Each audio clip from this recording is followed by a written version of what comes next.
ભાઈ મારા બધા દર્શકોને મારા નમસ્કાર. પેટા ચૂંટણીના પરિણામોમાં ભાજપ સાથે ખેલા ઉભે થઈ ગયો, દાવ થઈ ગયો, ખેલ થઈ ગયો એવું લાગે છે. 3 અલગ અલગ બેઠકોના પરિણામ જે આવી રહ્યા છે અને એમાં જો 3 બેઠકની જ વાત કરું છું, એટલે 3 બેઠકના પરિણામથી એવું લાગે છે, ઘણા બધા એને સવાલ થવા મળ્યો કે શું ભાજપ પર ભરોસો ઓછો થઈ રહ્યો છે. ભાજપ એવી બેઠક હારી ગયું છે કે જેની કલ્પના પણ કદાચ ભાજપે નહીં કરી હોય, અને એક બેઠકનું હાર તો ભાજપ માટે શરમજનક છે. ખાલી હાર મોટી નાની હાર નહીં, શરમજનક હાર છે. શા માટે એ બધું સમજાવીશ. 3 સીટના આ 3 ઝટકાની વાત બહુ સરળ ભાષામાં કહીશ, તમને મજા આવશે. એ પહેલાં કહી દઉં, નિષ્કર્ષ તમે જોઈ રહ્યા છો અને મારું નામ છે નિશિત રાજ્યગુરુ.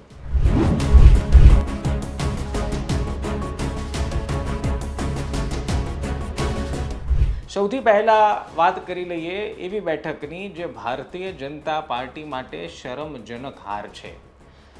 આ સમાચાર આવ્યા બિહારથી. બિહારના બાંકીપુરની બેઠક પરથી પીકે જીતી ગયા છે. પીકે એટલે પ્રશાંત કિશોર. પ્રશાંત કિશોર આમ તો એની ઓળખાણની જરૂર નથી, પરંતુ એક એવા નેતા અને એની પહેલાં એક એવા પોલિટિકલ સ્ટ્રેટેજિસ્ટ જે કેટલીય પાર્ટીઓ સાથે કામ કરી ચૂક્યા છે અને કેટલીય રાજકીય પક્ષોને કેટલીય બેઠક ઉપરથી જીત હાંસલ કરાવી ચૂક્યા છે. એ બિહારમાં જન સ્વરાજ પાર્ટી બનાવે છે. વિધાનસભામાં કારમી હાર થાય છે અને ઘણા બધા લોકો એવું વિચારવા લાગે છે કે હવે પ્રશાંત કિશોરની રાજનીતિમાં એન્ટ્રીનું સપનું જ રહી જશે. ખુદ પ્રશાંત કિશોર પટનાની બાજુમાં પોતાના એક નવનિર્માણ આશ્રમમાં રહેવા જતા રહે છે. અને આ હજી હું વાત કરું છું ગયા નવેમ્બર મહિના, હજી 1 વર્ષ પણ નથી થયું. ત્યાં બાંકીપુર સીટ પર ખુદ જન સ્વરાજ પાર્ટીના અધ્યક્ષ એટલે કે પ્રશાંત કિશોર મેદાને ઉતરે છે. હવે કોન્ટેક્સ્ટ માટે તમને કહી દઉં કે આ જ બેઠક ઉપરથી જ્યારે પ્રશાંત કિશોરના પાર્ટીના સભ્ય આની પહેલાંની બિહાર વિધાનસભા લડ્યા હતા ત્યારે લગભગ 7-8 હજાર વોટ એમને મળ્યા હતા. અને બીજું એક વાત કહી દઉં કે આ બાંકીપુર જે બેઠક છે એમાં ભારતીય જનતા પાર્ટીની હાર શરમજનક શું કામ છે, એની પાછળનું કારણ છે કે આ બેઠક અત્યારના ભારતીય જનતા પાર્ટીના રાષ્ટ્રીય અધ્યક્ષ નીતિન નબીનની બેઠક છે. નીતિન નબીન જે ભારતીય જનતા પાર્ટીના રાષ્ટ્રીય અધ્યક્ષ છે એ આ બેઠક પરથી 4 વખત જીત્યા, પછી રાષ્ટ્રીય અધ્યક્ષ બન્યા અને પછી રાજ્યસભાથી એમને સાંસદ બનાવવામાં આવે, એટલે કે એમના જવાથી આ બેઠક ખાલી થઈ અને એટલે પેટા ચૂંટણી આવી.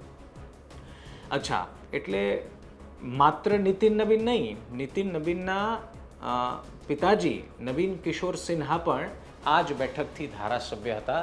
એટલે છેલ્લા 20-25 વર્ષથી આ બેઠક ઉપર એક જ સમાજના એક જ પરિવારમાંથી આવતા વ્યક્તિને ટિકિટ મળતી હતી ને આરામથી જીતતા હતા.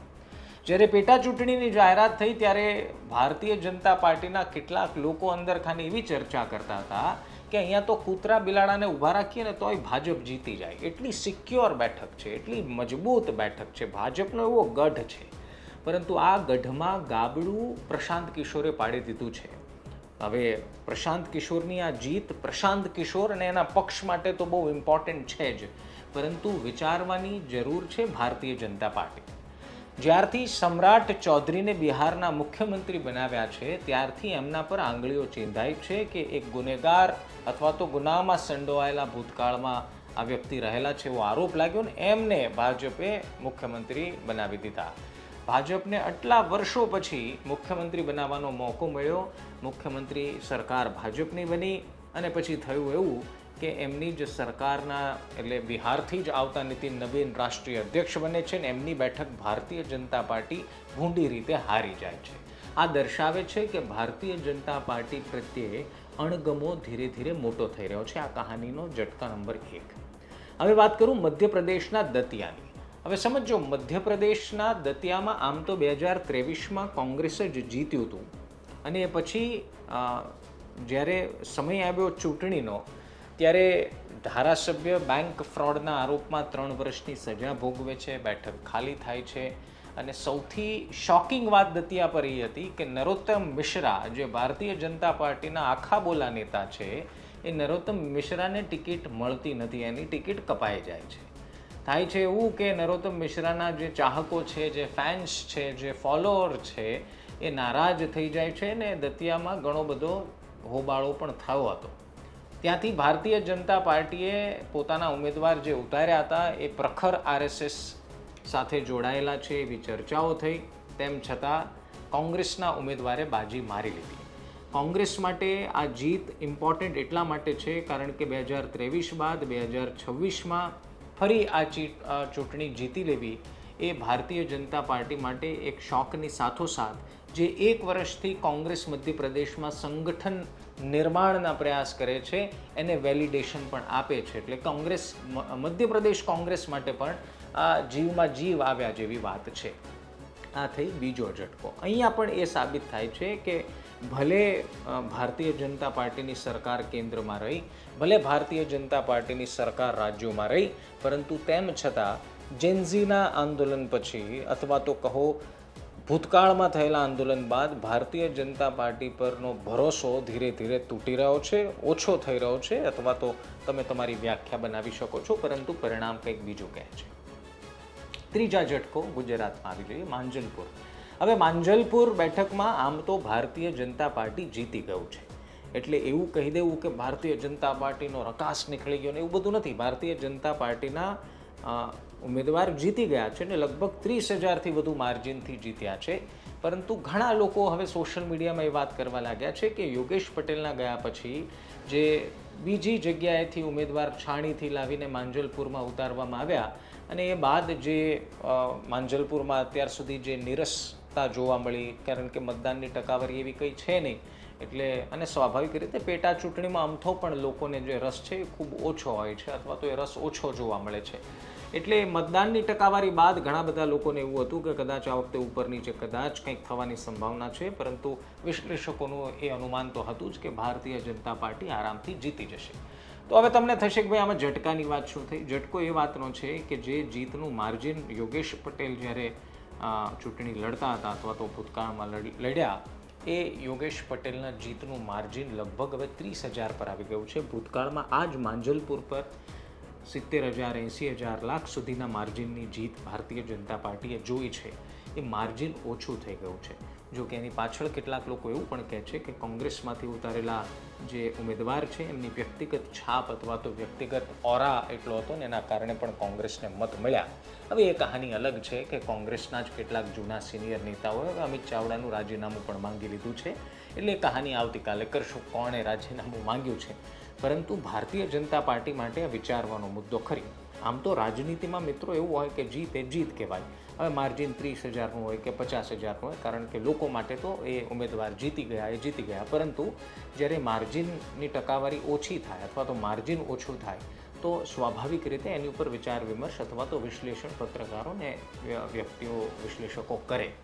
એનું એક બીજું ઉદાહરણ તમને આપું કે મનસુખ વસાવા સામે જ્યારે ચેતર વસાવા 2024માં લોકસભા લડ્યા ત્યારે પણ આ માર્જિનની ખૂબ ચર્ચા હતી. મનસુખ વસાવા જીતી ગયા હતા, પરંતુ એમનું માર્જિન ચેતર વસાવાએ ઘણું બધું ઓછું કરી દીધું હતું.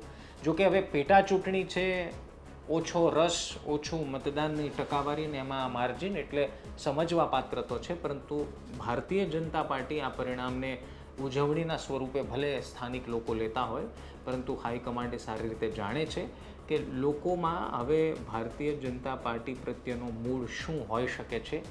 બિહારની વાત હોય, મધ્યપ્રદેશની વાત હોય કે વાત ગુજરાતની હોય, સામાન્ય લોકોનો અવાજ જ્યારે આંદોલનમાં તબદીલ થઈ જાય, સામાન્ય વિદ્યાર્થીઓનો અવાજ જ્યારે એક વિશાળ આંદોલનનું સ્વરૂપ લઈ લે, ત્યારે પક્ષ કોઈ પણ હોય, પરંતુ એમને સમજવાની જરૂર છે કે આ રાજાશાહીનો વખત નથી, આ લોકતંત્ર છે. અહીંયા લોકોનું ચાલે છે, લોકોથી ચાલે છે.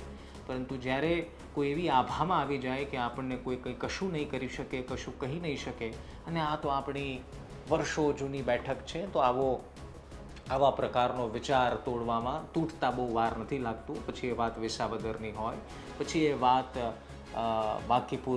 પટનાના બાંકીપુરની હોય કે પછી એ વાત દતિયાની હોય. કહેવાનો મતલબ એ છે કે લોકો મત ત્યારે આપે જ્યારે લોકોને કંઈ મળે, લોકોને સુખ સુવિધાઓ મળે, લોકોને શાંતિથી જીવન જીવવા મળે, લોકોની ઈચ્છાઓ અને લોકોની જે જરૂરિયાતો છે એ પૂરી કરવામાં જે તે સરકાર સફળ થાય.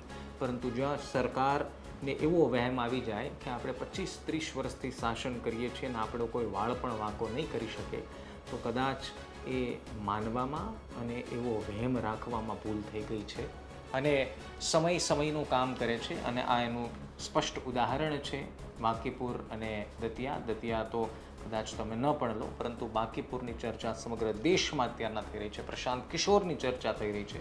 પ્રશાંત કિશોર રાજકીય રીતે ખૂબ કુનેહ ધરાવે છે, કારણ કે રાજકીય ફિલ્ડમાં વર્ષોથી કામ કર્યું છે, પરંતુ તેમ છતાં એ પક્ષના અધ્યક્ષ, જે પક્ષને એક પણ બેઠક નહોતી મળી વિધાનસભાની ચૂંટણીમાં, એ થોડા મહિનાઓ પછી ફરી મેદાનમાં આવે છે અને ભાજપના ગઢ સમાન બેઠક જીતી જાય તો એને શાબાશી તો આપવી જ રહી, સાથોસાથ રૂલિંગ પાર્ટીનો પ્રત્યે લોકોનો શું મૂડ છે એનો પણ એક કયાસ લગાવી શકાય. તમારું શું માનવું છે કમેન્ટ જરૂર કહેજો. વિડીયો થોડો લાંબો થઈ ગયો કારણ કે 3 બેઠકોની વાત કરી. તેમ છતાં જો અહીંયા સુધી ધીરજ રાખીને પહોંચી ગયા હોય તો કમેન્ટ કરતા રહેજો. નમસ્કાર.